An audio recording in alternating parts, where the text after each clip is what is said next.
local park today. Officials are really cracking down. That's right. They've issued new rules in Mecklenburg County.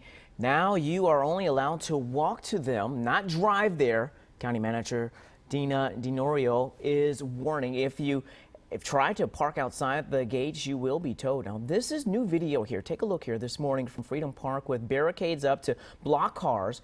Law enforcement will be patrolling parks to make sure people are socially distancing themselves. If people don't comply, parks would close to the public, something leaders really don't want to do. The county is also looking at the possible boat ramp closure. And also in Concord, officials are taking steps to make sure that they don't have to do the same there as well. From what we've seen today, parks are still open there, and what we do know are people seem to be trying to keep their distance in Concord, but Parks and Recreation staff tell Channel 9 that they had some violations there, and they closed off the playground with caution tape, but still people are ducking under or climbing over to play on the equipment.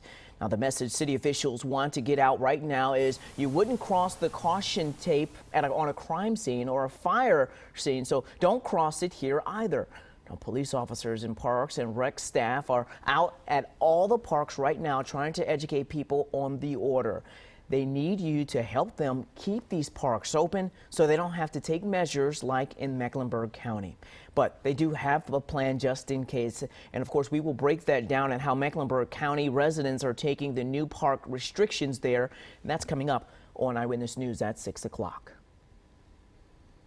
And new at noon, we are getting a better look at the crimes Charlotte-Mecklenburg police have been responding to during this pandemic. And Channel 9's Mark Becker listened to a CMPD news conference in the last 90 minutes. And Mark, it's been quite a change for officers out there.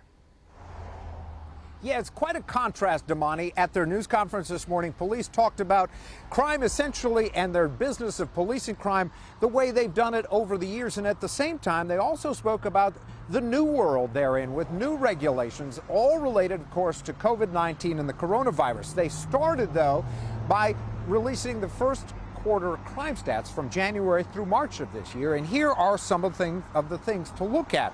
First of all, the crime stats show that property crime is down by 1% over the same time last year, but violent crime was up by 4.7%.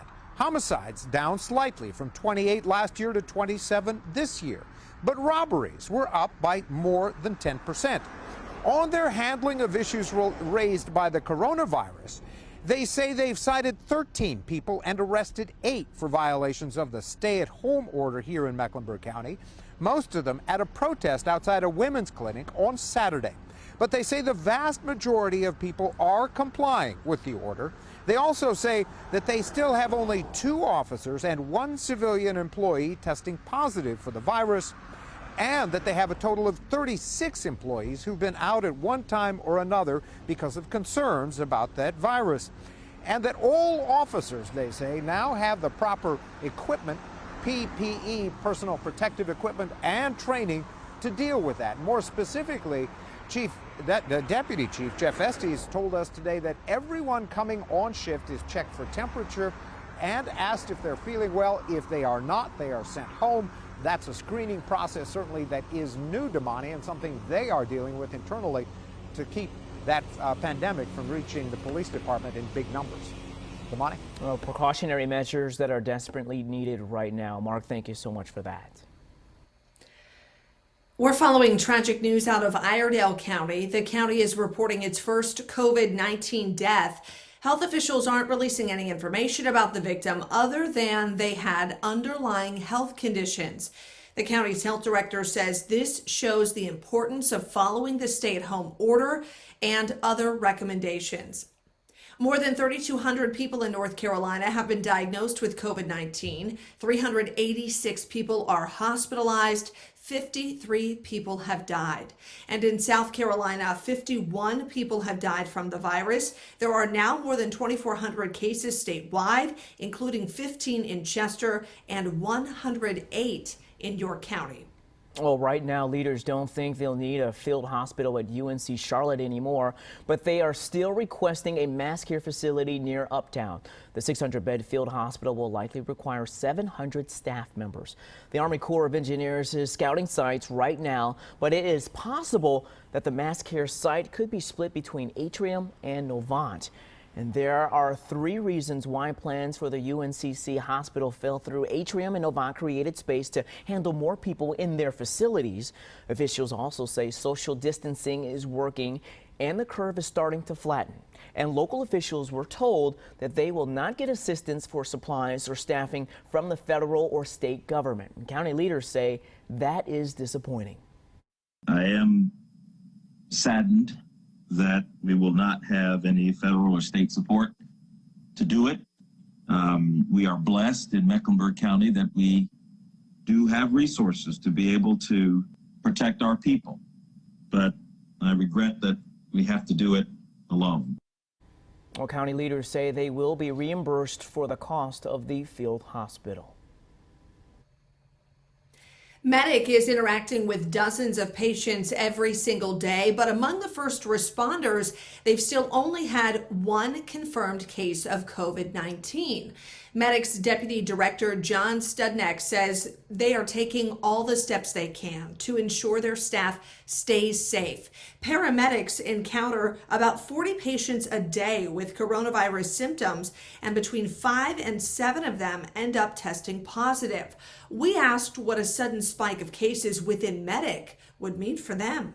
That process requires the use of administrative personnel who are dual certified as paramedics to come out of their administrative roles and respond, the use of manipulating schedules to increase hours and increase overtime that would have to be worked. Medic has enough personal protective equipment for the moment, but they are still waiting on a new shipment from their supplier. Cabarrus County just had its first paramedic test positive for coronavirus.